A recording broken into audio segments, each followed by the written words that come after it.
AMonitorDarkly here. Today we're going to be looking at the Fichet 666. Apart from having a really awesome name, this is an old and very rare lock.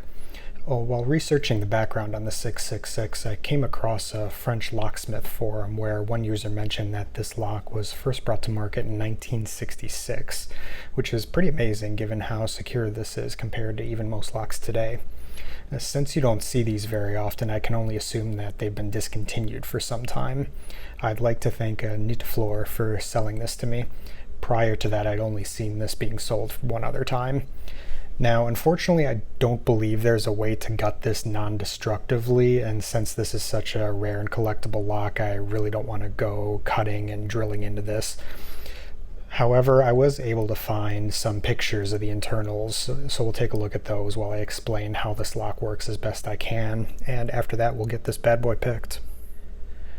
Most of what I'll be talking about in terms of the internals and operation of this lock is coming from a great book that I highly recommend looking at if you haven't already, called High Security Mechanical Locks by Graham Pulford.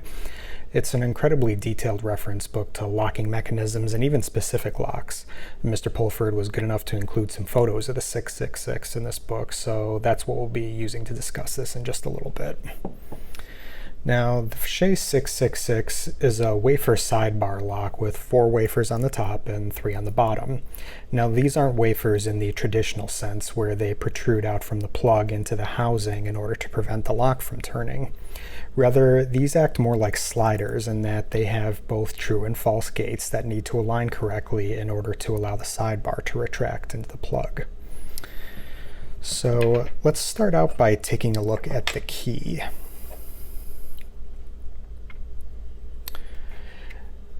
As I mentioned, this lock contains 7 wafers, but looking at the key, it looks like it gives the impression that there are a lot more than that. But if we take a closer look, we can see that there are 2 different cuts on this key. We have these very wide flat cuts, and then we also have these very narrow sharp cuts. The flat cuts are the ones that actually interact with the wafers and cause them to align correctly. The sharp cuts, however, we can see are actually all at the same depth. And the purpose of these is to remove excess material from the key blank. Without these, the key would have a lot of arbitrary pieces of metal jutting out, making it harder to insert and remove the key, as well as causing a lot of unnecessary wear and tear. There's actually one more really cool security feature on this key we'll get to a little bit later when we talk about picking.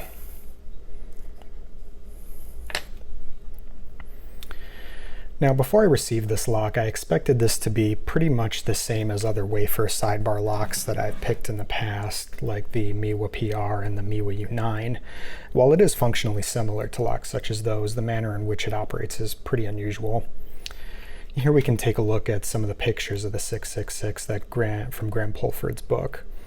I'm sorry about the quality of these, by the way. I really need a new printer. So on the side view here, we have what looks to be a pretty straightforward sidebar plug.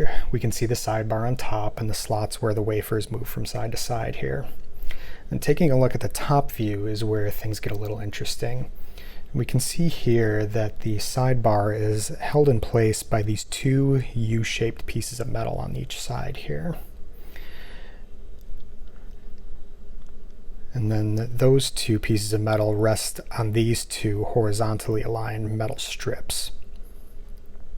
And further down on the page, we can see a picture of all of those pieces removed. And we can see that the wafers in the lock don't actually interact with the sidebar directly. So there's 4 springs, 1 in each corner.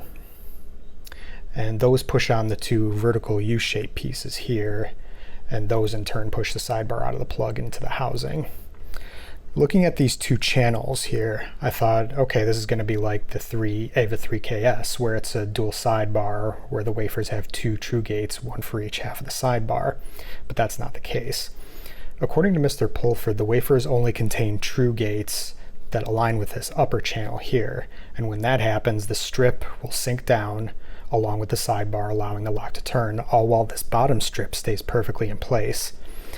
I'm not sure why it was designed this way, and that makes the fact that I can't gut this lock all the more frustrating. I'd really love to get in there to see if there's some sort of other functionality that this is providing.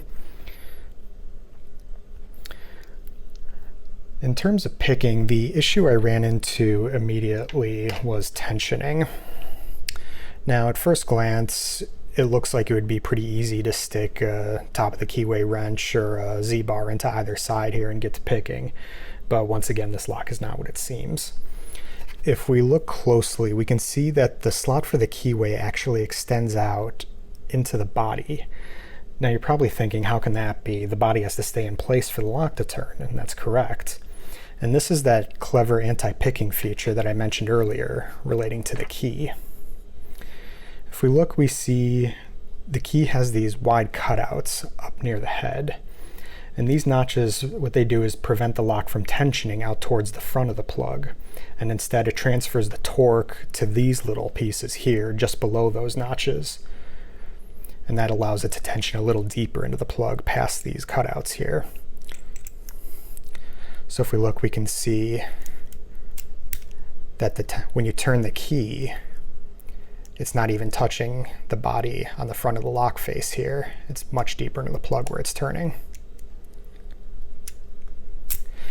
What this means for us is that we're not going to be able to tension from the sides here. If we try to do that, we're essentially just tensioning the housing, which doesn't do us any good. We'll need to tension somewhere in the middle. I quickly found that top of the keyway wrench or a Z-bar was much too obtrusive, and I couldn't even reach most of the wafers with my pick. So instead, I will show you what I will be using. So let's get to picking. So for picking, we'll be using this wide width wiper insert as well as a Peterson hook number 1 25 thousandths. As I mentioned, I'll be tensioning in the middle here. Okay. So one on the left is binding.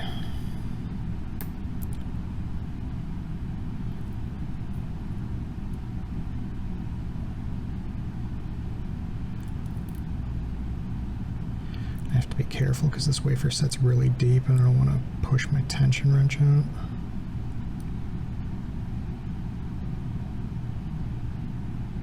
Okay, I think he's set. One on the right is binding now. Okay, got a nice click there. He feels loose now.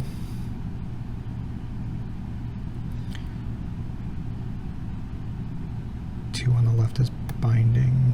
Good click there.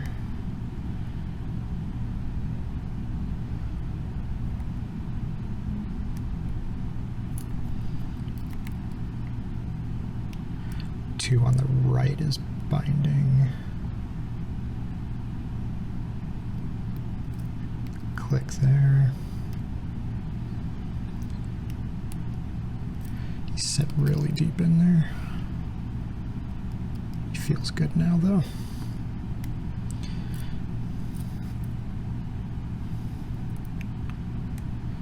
There's probably going to be long points where I'm just not talking for a while, because with these wafer sidebar locks, a lot of times you're just going up and down the stack, just looking for binders, trying to make everything click into place micron by micron, and sometimes there's just not a whole lot going on, but I'll let you know when something exciting happens.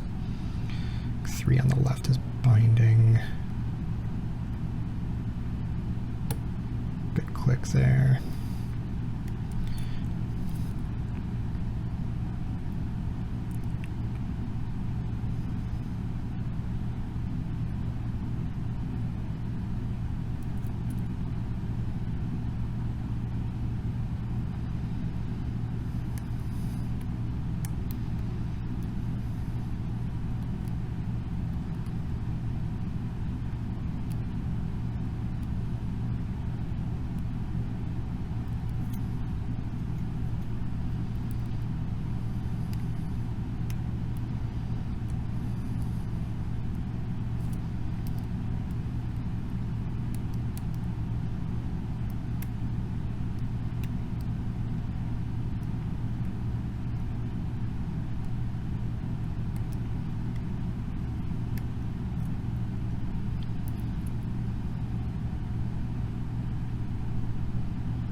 4 on the left is binding now.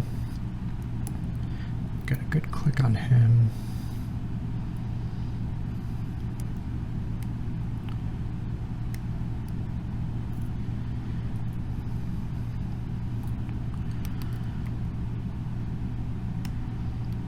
I'll mention too, I got pretty heavy tension going on this thing just because being an older lock, the feedback's not as great as what it once was, I'm sure.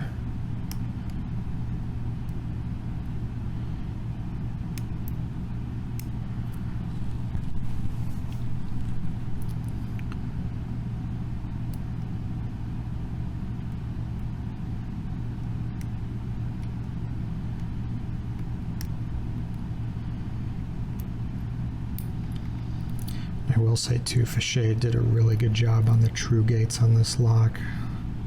They're really thin. Sometimes it's really hard to tell if it's in a true gate or if it's binding up. Just like a millimeter or two of slop in the true gate there.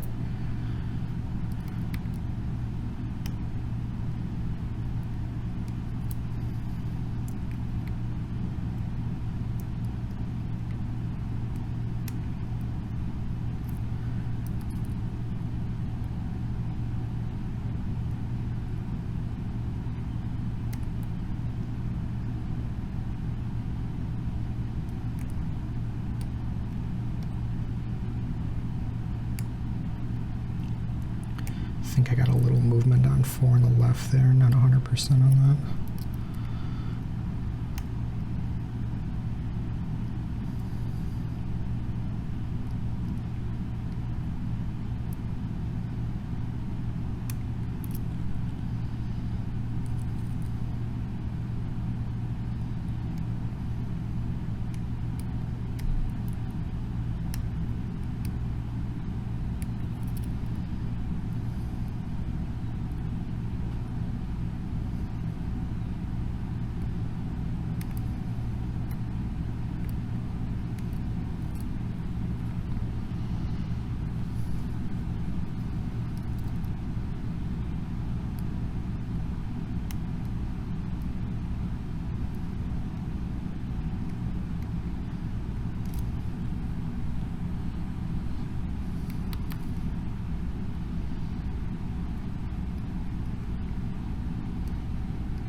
Those clicks are just my pick slipping off the wafer.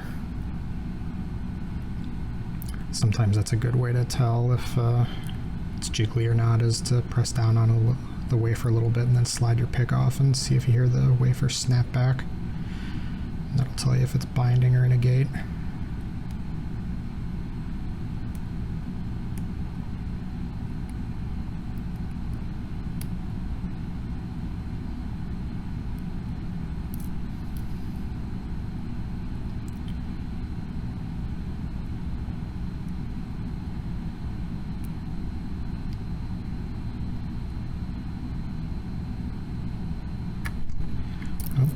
There we go. It was just wafer 4 on the left there. It was a bit stuck. Just gave him a little wiggle and that opened it. I hope you enjoyed this video. Please like and subscribe if you did. Feel free to leave any questions or comments you may have. And thank you for watching.